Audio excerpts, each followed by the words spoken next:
Just want to do a review on this Glandex. I give it to my dog every morning. She's been taking it for a couple of years now, maybe about 3 years. I put it in her breakfast every morning. It's just a powder. I use this little scoop. See, it says 1/4. That is all she takes, is 1/4 of a teaspoon. That is it. Just to let you know, it says she is 70 pounds. It says she should be taking 3/4. But I give her the 1/4. It has worked perfectly fine. She has no problems whatsoever with a lesser amount. And it does last longer when you do that. But every dog is different. I like it so much that I have another bottle sitting here waiting to be used. It is completely closed.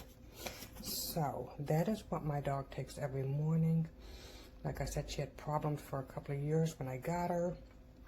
But ever since I've gotten her this Glandex, we have no issues anymore. I'll show it to you. Jazzy, come here. Come here, Mama.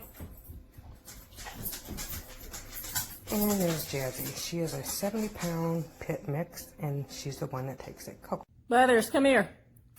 Come here, brothers. Come here, brothers. Come here. Come here, brothers. Come here. You want some?